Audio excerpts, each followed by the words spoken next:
Hello and welcome. My name is James Rice from Mohawk Valley Community College, and today I'm joined by Jake Mihevc, also from Mohawk Valley Community College. Jake, welcome. How are you today? I'm great. How are you? Oh, doing well. Enjoying our wonderful upstate New York weather that we have this spring, but, surviving. Today, of course, we're here to talk about your upcoming topic at the summit, evidence-based assessment, the role of extracurricular activities in preparing students for the cybersecurity workforce. And unlike a lot of the other individuals I've had the privilege of working with on this project as we prepare for the summit, I've obviously had the opportunity to work with you on some of these things and at least seen a lot of the work that you did sort of before I joined the MVCC team. And so I guess we're kind of at the point where I have to ask the question to start. Are you sufficiently satisfied with the narrative that you feel ready to kind of share with us here today? I wouldn't say satisfied, James, but it has been a long voyage, and I've had the privilege of being on a lot of different work groups and seeing the work of a lot of others. And this paper came in a little bit late because it's such a dynamic situation right now, but that dynamism makes it exciting. Mm-hmm. And I was really thrilled when my colleagues on the steering committee suggested that I work on this topic because it is so exciting. And I've been a part of the CNY Hackathon team since 2013. And we've been running our regional event since then. And like anything, we learn a lot from our experiences. And that event, the success of that event had led to us working on the CAE National Competition Project for next year. So I do have some good insights into what happens both on the ground and kind of in the larger conversations about national curricular models and competency efforts. But I will just start off by saying thank you to the CNY Hackathon team. Everything that I'm about to share right now is a shared experience that we've all had as industry and students and faculty that come together and every semester to work on these kinds of things. Yeah, and that's great to hear, and I definitely could say exciting is the correct word to kind of describe this journey. So I guess I just thought, though, for those that might not be as aware, how about we start with connecting some of these dots? You've got kind of two big elements of your topic, of your project here. You've got kind of the evidence-based assessment, and then you've got the extracurricular activities. And so I thought it's like, why does this work? Why is this important for cyber? What is it about your experiences that have led you to say, yeah, these are things that we got to do something about and we got to make some progress with? And why does it work? Well, that's the exciting thing about this place and time, March of 2021, is that it's really starting to work. And so the context is important. We know that there are 500,000 unfilled jobs in cybersecurity, and that we have lots of cybersecurity programs out there, but sometimes industry can't just trust that someone with a cybersecurity degree has X skills. There's a lot of different ways that colleges go about teaching cyber.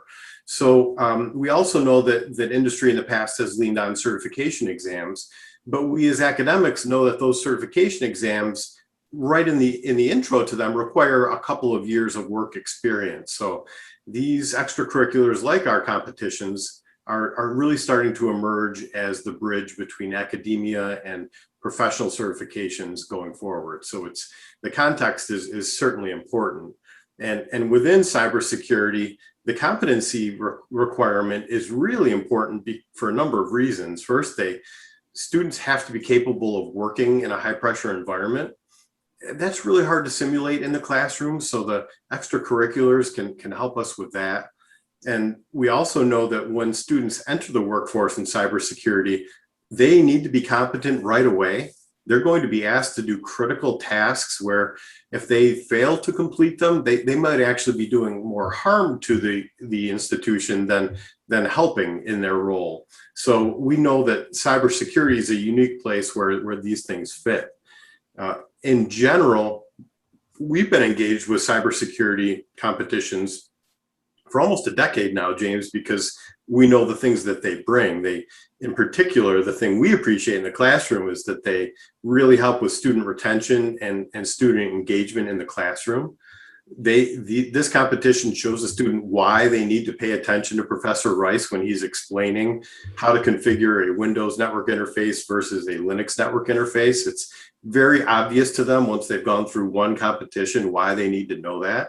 So it really helps. And we know that it really helps with soft skills. And what we see is it gives the competitions, the extracurriculars, give students a reason to organize and a reason for distributed leadership to emerge in student groups. And then once that leadership develops, we know that it feeds back into our programs in really positive ways. And the last reason why we really enjoy having these competitions is because as faculty, it is constant professional development and program updating. Every semester at the CNY Hackathon, industry presents new exercises for students that demonstrate to us what skills they think our students need to have right now. And that allows us to observe that, allows all of our faculty to understand in what direction they need to grow professionally, as well as updating our curriculum in a really dynamic environment that's hard to keep curriculum updated within. So for all those reasons, that's why we're really in this game, James, and that's the context of how we got here. Right, and I definitely can speak firsthand and attest to, you know, being able to participate in that event and seeing the industry involvement has made a really big difference, certainly in me in the classroom. For rubber meets the road, how am I teaching the students? What am I teaching the students? And it kind of reminds me too of how so many times at academia, we're trying to recreate the environment of the workforce. That's part of what we're trying to do. And things like this certainly go a really long way to doing so. I almost thought too, kind of as you're talking, you know, we have this industry connection. What can you say specifically about this industry connection, and maybe what might be unique about it as we relate to us working at a community college? Like how does that dynamic play in the broader scheme of extracurricular activities or evidence-based assessment? Well, I'm a little bit biased, James, but I have always thought that cybersecurity lends itself really well to community colleges, just because it's such an applied discipline and that connection to industry is so important. But as we have worked in this field and had the CNY Hackathon up and running, we've seen a bunch of really good developments unique to community college students. And the thing that we really appreciate is how it breaks down imposter syndrome. You know, James, you and I have both experienced that we have outstanding students in our classrooms, but even after they succeed in the classroom, they succeed at the hackathon, you know, they still aren't sure that they deserve this role, this job in this field, and that they're capable. So the extracurriculars, going to the hackathon year after year, helps get rid of that imposter syndrome and let these students know that they do deserve to be cybersecurity engineers and have a major role in the workforce. Mm-hmm. We also know that in our event, it really helps break down the transfer challenges. So our students work in the competition with four-year students. And when they transfer, they've met these students and they've been through a shared experience at the hackathon. And it really makes the transfer transition much, much easier, which is a big development for our students, as well as that is building that distributed leadership and learning how to learn from people that know more than you right now.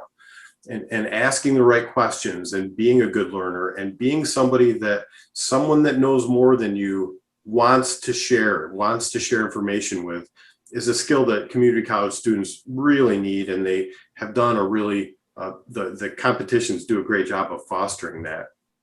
And when you talk about cybersecurity students and in particular, you know, I think about how competitions and extracurriculars are really building kind of a parallel learning community.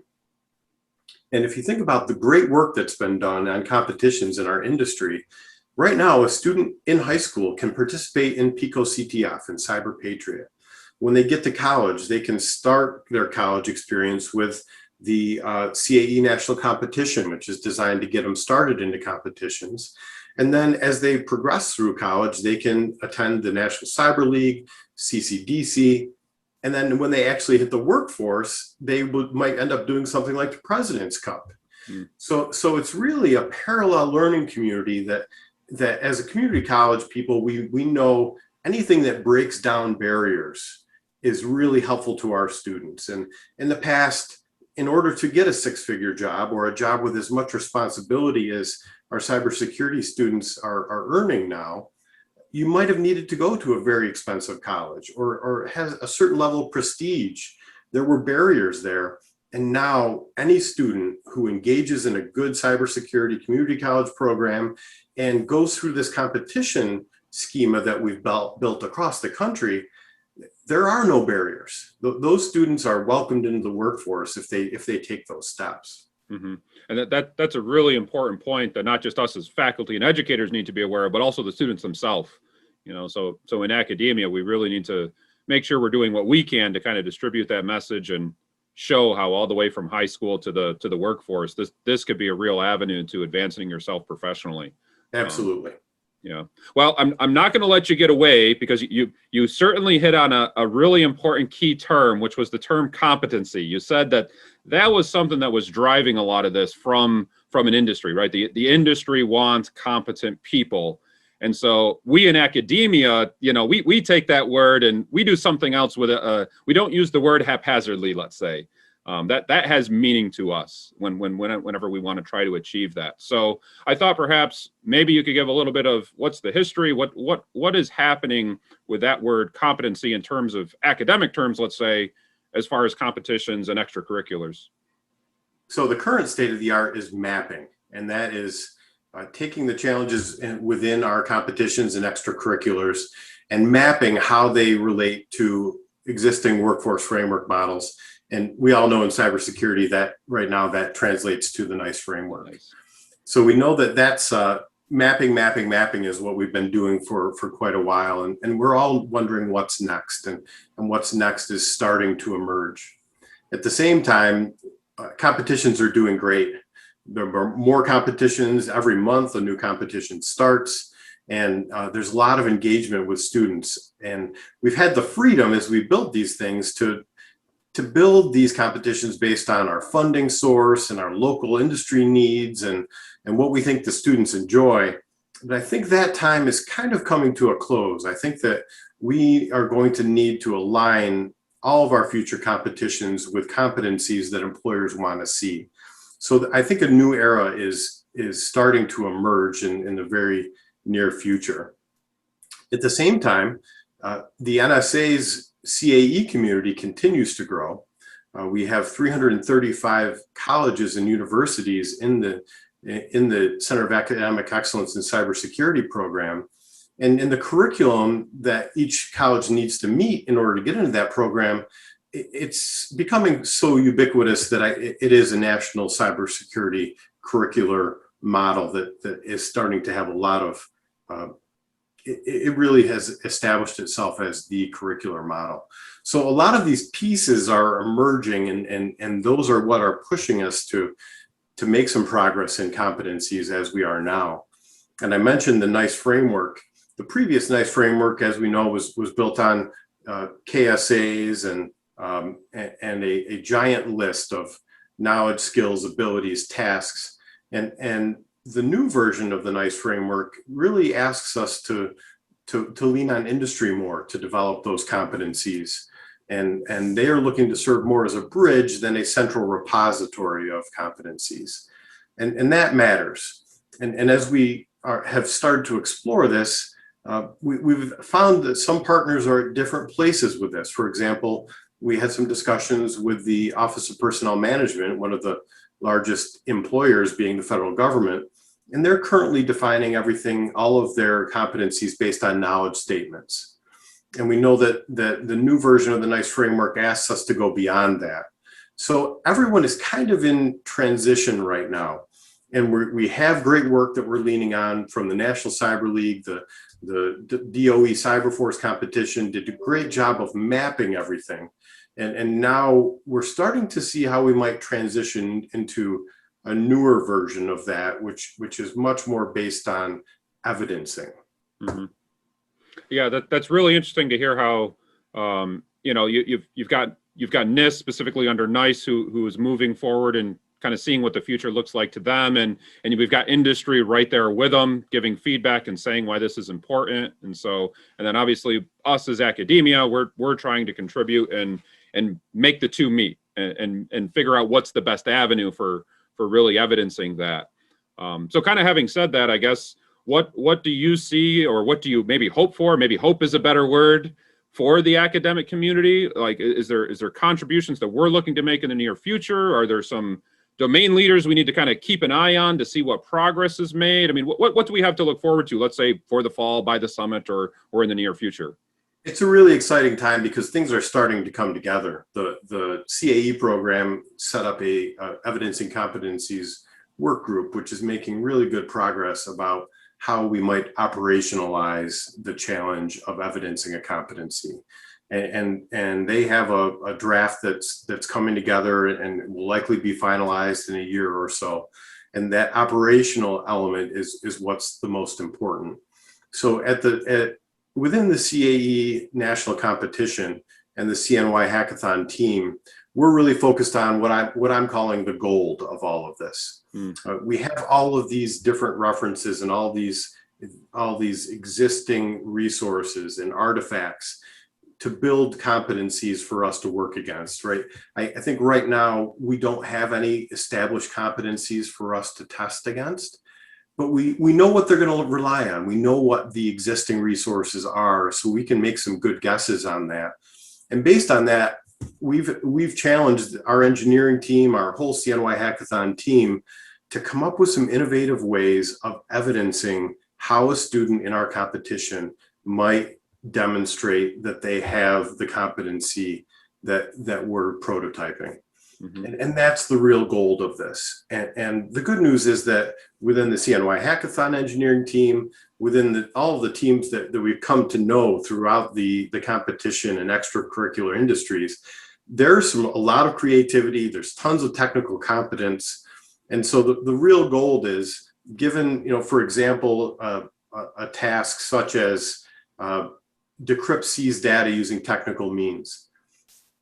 When you ask a competition/engineering team to develop a way to evidence that a student has that competency, that creativity that produces how we're going to demonstrate they have the competency, that's the real gold. And all these other moving parts are not moving at the speed that we might like them in academia, but that doesn't mean we need to pause or wait for them, because right now that step of determining how using our platforms and our formats and the things we have available, how we're going to evidence to the world that a student in the CAE national competition has this competency, we can start on that right now, and we are.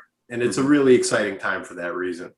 Right. And I was going to say too, like the thought that within the next year, we're going to have national competition kicking off for the CAE community. And you're talking about progress being made ideally within the next year, or we'll at least have some very tangible things to criticize and give it a run through. Like, to me, that's a really exciting time frame to think that within the next academic year, some of those things are going to be available for us in the academic world to go model around with and play with and see how can I apply it to my organization. Yeah, that's really exciting.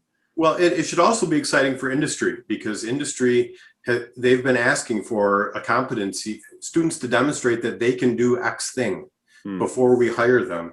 And if we do things right, and if things continue to proceed and we continue to collaborate across academia and industry, there's reason to believe that within a couple of years, we're going to have that. Our students are going to be demonstrating within an extracurricular that they can do something at the same time that we as an event are demonstrating to the industry why this badge, why it has value in a way that they can understand, in the way the industry defines. And so the future is really bright, and it's really exciting to kind of be coming out of the desert and into the place we all know that we've needed to be, where we have a method of demonstrating our students have this skills, knowledge, and the competency that the workforce needs. Well, Jake, I want to thank you for taking the time, and obviously, well, hopefully, let's say by fall, I don't want to make too many promises on your behalf, but us as either academics or administrators or workforce or even students, we'll be able to hear at the summit what kind of update there is and what progress has been made between now and then. I look forward to having some updates for you, James. I'll get working on that right now. All right. Thanks, Jake. Enjoy your day.